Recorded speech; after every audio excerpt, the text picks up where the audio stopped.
para você abrir a tua Bíblia lá em João capítulo 6. João capítulo 6, o título da nossa mensagem essa noite é Fácil de entender, difícil de aceitar. Essa é a mensagem da nossa noite. João capítulo 6, nós vamos terminar esse capítulo hoje, né? Depois de um bom tempo nesse capítulo, nós vamos terminá-lo essa noite. Versículo 59 foi o versículo que nós paramos na semana passada. E hoje nós vamos olhar os versículos de 60 a 71.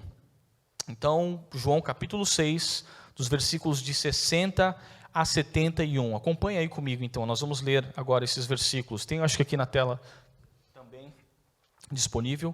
We have available the verse 60 a 71. Diz assim: Ao ouvirem isso, muitos dos seus discípulos disseram: Dura é essa palavra, quem consegue ouvi-la?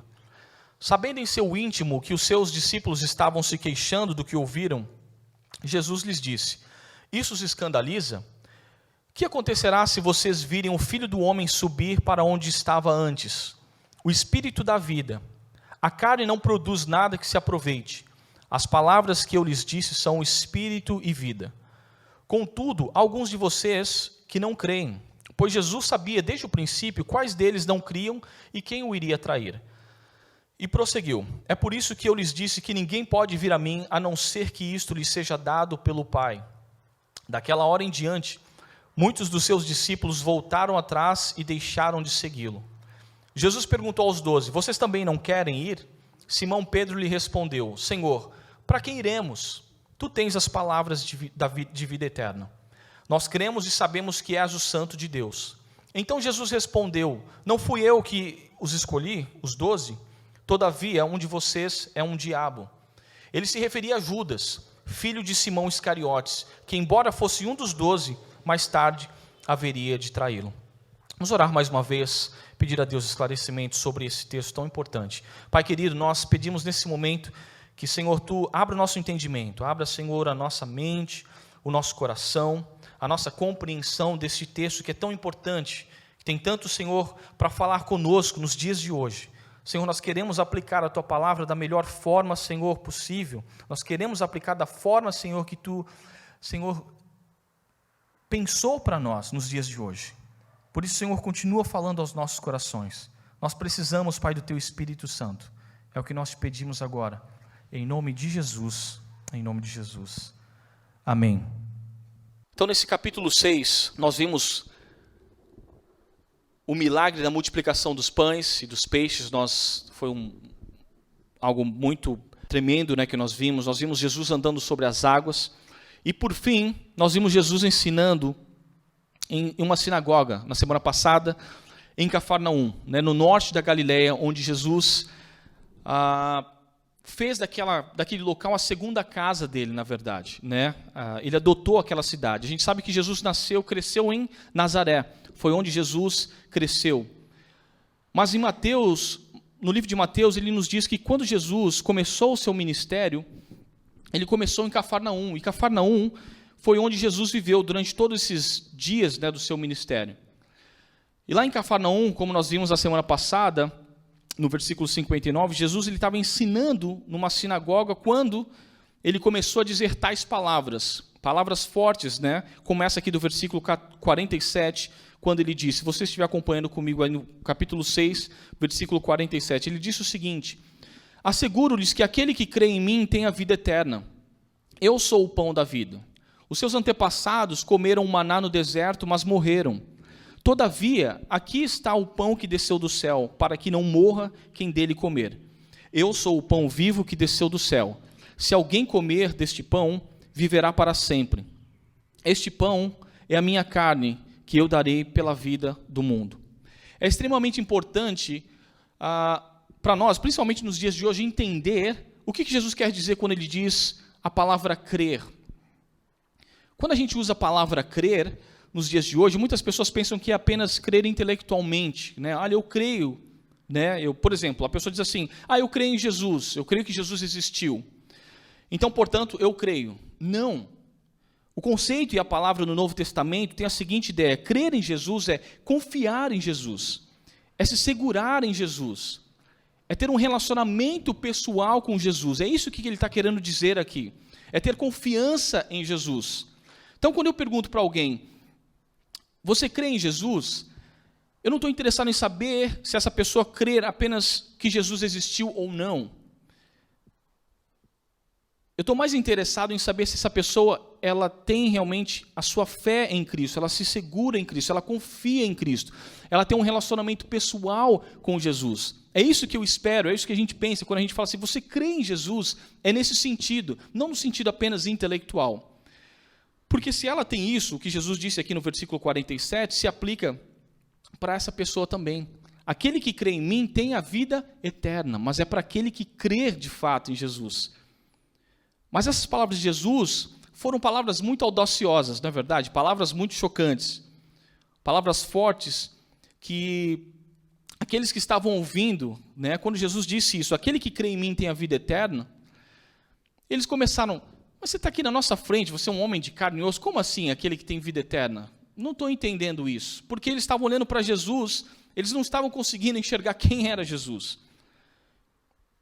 Na mente deles, eles estavam pensando, qual ser humano pode falar isso? Quem crê em mim terá vida eterna. Nenhum ser humano tinha falado isso antes. Nenhum profeta do Velho Testamento ousou falar isso. Nem o profeta, o grande profeta Isaías dos judeus, nem o próprio rei Davi, nem o próprio João Batista, que foi o maior dos profetas que a Bíblia diz, ousou a falar dessa forma. Nenhum deles falou assim, aquele que crê em mim tem a vida eterna. Mas Jesus, ele disse isso. Por isso que Jesus era alguém diferente. Nós falamos isso na semana passada, que as palavras de Jesus não eram palavras apenas de um profeta, não eram apenas palavras de uma pessoa que tinha muito conhecimento. Não, não era isso.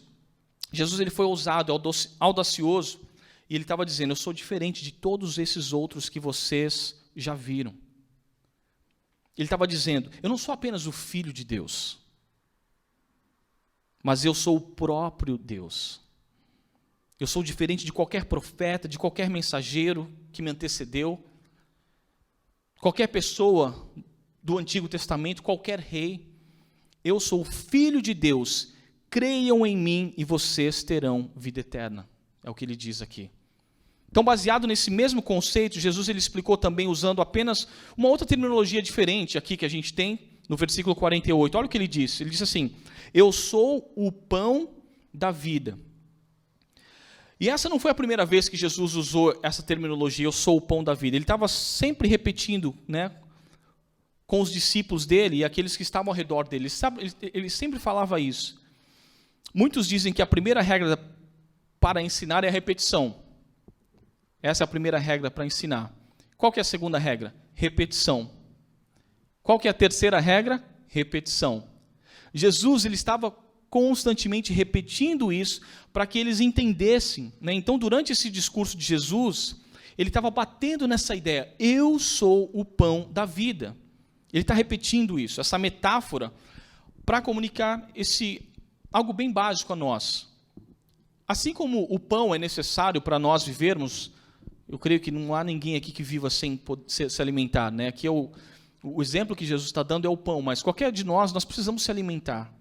Jesus ele estava falando o mesmo para eles. Falou, olha, vocês precisam se alimentar de mim. Eu sou o pão da vida. Talvez se fosse para nós aqui no Brasil, eu acho que Jesus falaria assim, olha, eu sou o feijão e arroz da vida. Que para a gente é o feijão e arroz. Ele estava usando coisas simples para comunicar, para que ele pudesse ser entendido por aquelas pessoas. Então o pão era algo comum naquela época, né? O pão era o alimento básico. Então Jesus ele usa isso. Talvez se fosse para os italianos, ele ia falar, eu sou a macarronada da vida, algo parecido. Mas Jesus ele usa esse tipo de metáfora porque ninguém podia ficar sem comida, aquilo que eu falei. Qualquer pessoa tem que se alimentar.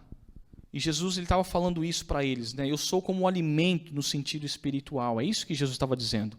Vocês precisam de mim, não somente para sobreviver, mas para vocês terem vida eterna. Era isso que Jesus estava falando. Mas Jesus foi ainda mais longe. Você lembra que o que ele disse lá no versículo 51? A gente leu isso na semana passada. Olha o que ele disse no 51. Eu sou o pão vivo que desceu do céu. Se alguém comer deste pão, viverá para sempre. Este pão é a minha carne, que eu darei pela vida do mundo. Mas o que os judeus falaram lá no versículo 52? Quando eles escutaram Jesus falando isso, eles disseram o seguinte: então os judeus começaram a discutir exaltadamente entre si: como pode esse homem nos oferecer a sua carne para comermos? E essa foi uma pergunta muito desonesta deles. Porque é claro que Jesus, ele não estava dizendo assim: olha, morde aqui o meu braço, pega aqui, arranca um pedaço aqui do meu braço e você vai ter a vida eterna. Não era isso que Jesus estava falando. Nós mencionamos isso, que Jesus ele estava usando uma metáfora para que as pessoas pudessem compreender aquilo. É simplesmente isso, algo muito simples de entender para aquela cultura daquele momento. Mas de maneira intencional, eles distorceram o que Jesus estava dizendo. Você já viu isso acontecer? Alguém de propósito distorce aquilo que você falou, ou que alguém falou. Você tentou explicar da melhor maneira possível que você conseguia, mas ainda assim alguém distorceu as tuas palavras. A gente vive muito isso nos dias de hoje, né? Principalmente na época dos fake news, né, que as pessoas dizem, né? Hoje é o chamado fake news. Olha, né, uma pessoa diz uma coisa e aí vai lá, a mídia tal, distorce completamente aquilo que a pessoa falou. Mais ou menos isso que está acontecendo aqui com Jesus. Eles fazem isso com o objetivo de fazer a pessoa se retrair, né? Ficar com medo, não vou falar mais nada, né? Aquilo aconteceu, não vou fazer mais nada. Mas Jesus, ele não ficou intimidado. Jesus não ficou preocupado. Poxa, agora eu vou ter que me retratar, vou ter que me justificar daquilo que eu falei. Vocês acham que Jesus fez isso? Não, pelo contrário. Ele continua ainda aqui, ele vai mais além com as palavras dele. Olha o que ele diz aqui no versículo 53. Jesus lhes disse: eu lhes digo a verdade, se vocês não comerem a carne do Filho do Homem e não beberem o meu sangue, não terão vida em si mesmos. Agora, além dele falar sobre comer a carne dele, ele fala também sobre beber o sangue. E ouvir isso para um judeu era algo revoltante, né? Para aqueles judeus escutarem isso, naquela época era muito revoltante, porque de acordo com a preparação kosher que eles têm, sabe que os judeus eles têm uma preparação especial, eles não comem qualquer coisa. Inclusive o sangue, eles têm que tirar o sangue completamente da carne antes de comer. Então na cabeça deles o que estava vindo era o sacrifício. Os judeus eles ofereciam um sacrifício, eles imolavam, né? Eles matavam um cordeiro de 14 dias e ofereciam aquilo ali no lugar dos pecados do povo. Então quando Jesus ele fala isso, aquilo para eles foi algo revoltante. Como assim se oferecer por sacrifício por nós? Esse discurso foi muito forte, a gente tem que admitir, mas Jesus, como eu disse, ele não retrocedeu no discurso, de maneira nenhuma, mas ele continuou firme nas suas palavras. E no versículo 58 ele diz o seguinte: mas aquele que se alimenta deste pão viverá para sempre. Jesus ele oferece a nós o pão da vida, e quem comer deste pão terá vida eterna. Mas tem uma coisa, nós temos que comer desse pão. Imagina você comprar ali de manhã, quem não gosta de manhã cedinho comprar aquele pão gostoso na padaria? Mas se você deixar ele ali na tua mesa, tirar sua foto, fazer uma selfie com ele, colocar no Instagram, deixar tudo bonitinho, olha que pão lindo, estou sentindo o cheirinho. Isso vai adiantar alguma coisa se você não comer aquele pão? Não, não vai adiantar nada. É só uma foto aquilo ali. Da mesma coisa com Jesus. Jesus ele é o pão da vida. Se nós não experimentarmos desse pão, não adianta nada. Não adianta nada. No sentido espiritual foi o que Jesus estava dizendo, né? Sobre ele, aquele que se alimenta deste pão viverá para sempre. Eu não sei para você, mas para mim esse é um lindo convite de Jesus. Tem alguém com fome? Tem alguém com sede? Aqui está a satisfação para a alma de vocês. É isso que Jesus estava dizendo. O convite é um convite fantástico. Mas a maneira como Jesus fez isso, como ele fez esse convite, deixou as pessoas ofendidas. Aqueles judeus ficaram muito ofendidos. Olha comigo aqui no versículo 60. Ao ouvirem isso, muitos dos seus discípulos disseram, só quero abrir um parênteses aqui, quando João ele usa essa palavra discípulos, aqui ele usa num sentido mais abrangente. Ele não está falando só sobre os 12 discípulos. Nós sabemos disso, que Jesus teve os 12 discípulos com ele. Mas João está dizendo os discípulos, ele está chamando os discípulos aquela multidão que estava seguindo Jesus. Lembra, nós vimos quando Jesus ele faz a multiplicação dos pães, dos peixes, tinha muitas pessoas junto com Jesus. Então João está dizendo os seus discípulos, aqueles que estavam seguindo, não somente os 12. E ele diz assim, ao ouvirem isso, muitos dos seus discípulos disseram, dura é essa palavra, quem consegue ouvi-la?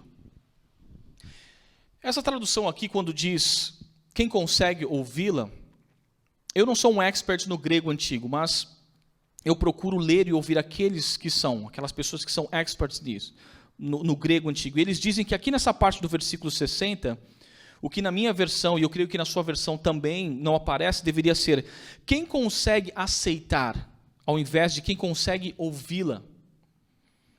Não é que o que Jesus disse para eles era algo incompreensível, eu não consigo compreender.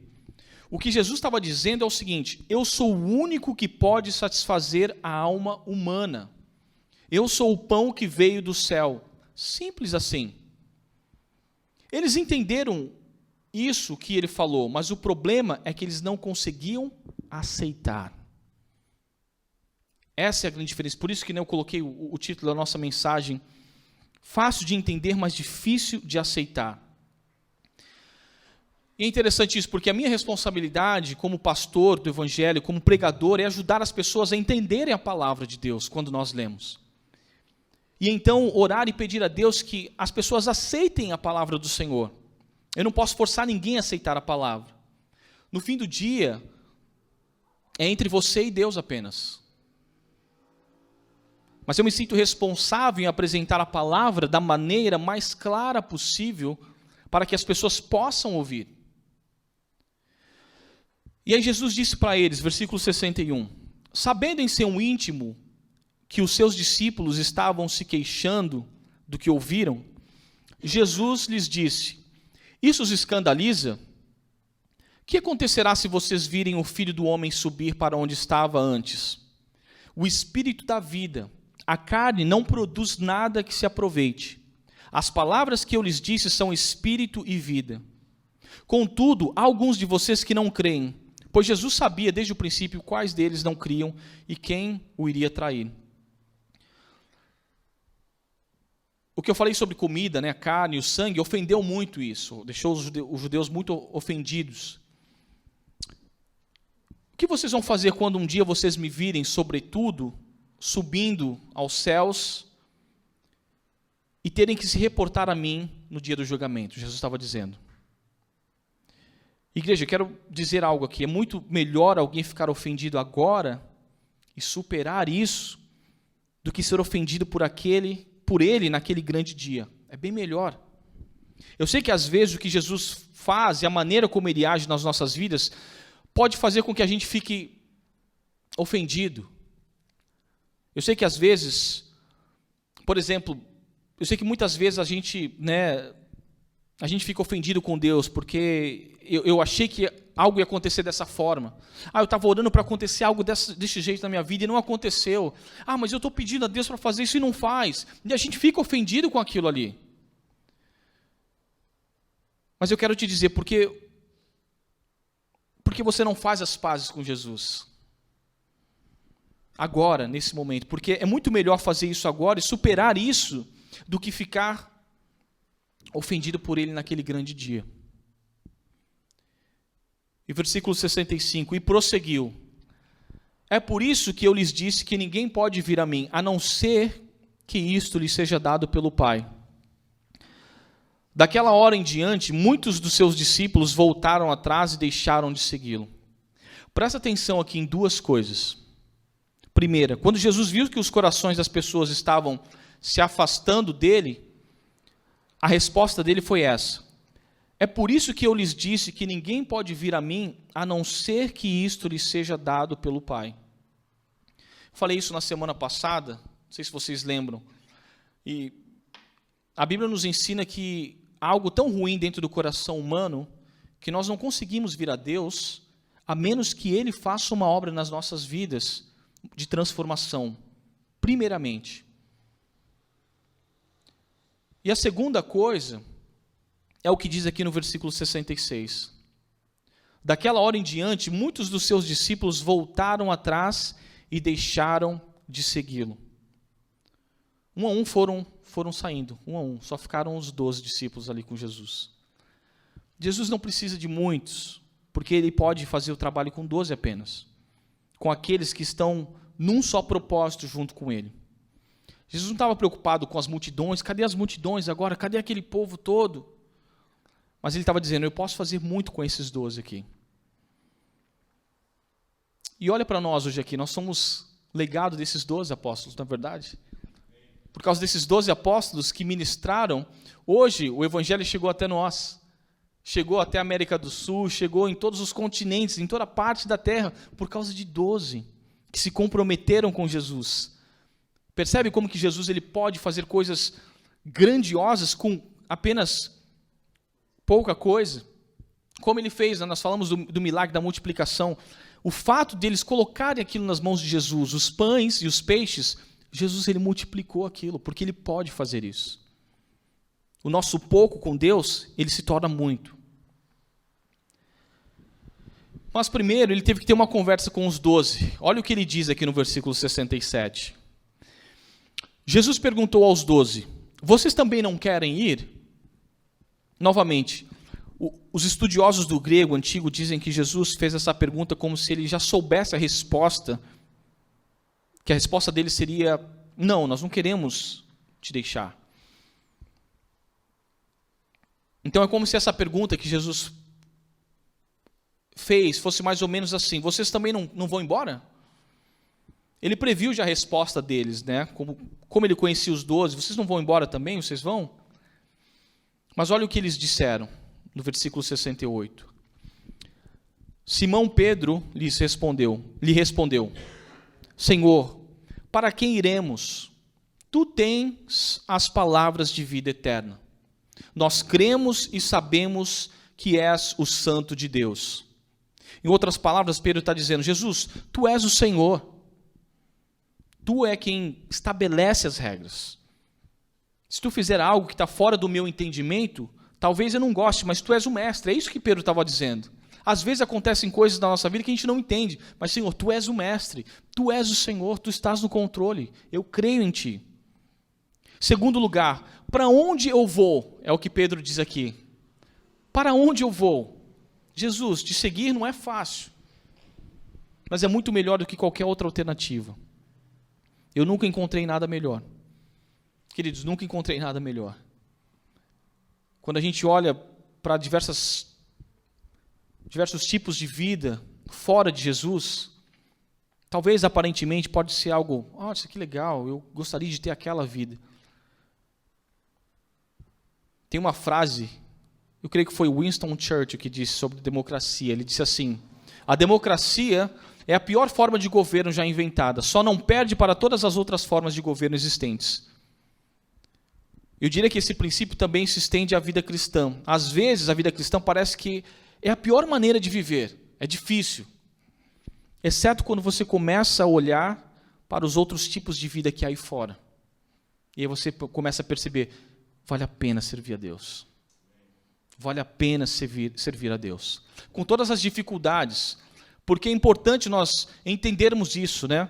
Nós não pregamos o evangelho, olha, vem para Jesus que a tua vida vai ser tudo tranquilo, é um mar de rosas, você vai ter muito sucesso, você vai prosperar. Não, esse não é o verdadeiro evangelho.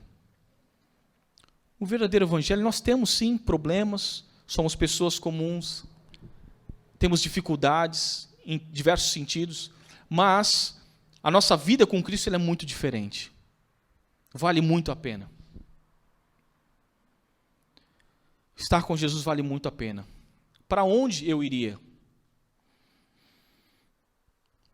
E aí no versículo 70, diz assim, então Jesus respondeu, não fui eu que os escolhi, os 12? Todavia, um de vocês é um diabo. Ele se referia a Judas, filho de Simão Iscariotes, que embora fosse um dos 12, mais tarde haveria de traí-lo. Todo mundo foi embora. Só ficou os 12 que continuaram com Jesus, porque eles confiavam em Jesus, exceto Judas. Nós sabemos que Judas não. E antes que você me pergunte, né, o que aconteceu com Judas? Tem algo que eu escutei do pastor Dave Guzik, que eu gosto muito. Ele diz assim: a queda de Judas não torna a obra de Jesus inválida. Nós vamos ver pessoas que vão deixar de crer em Jesus, que vão virar as costas para Jesus ao longo da vida.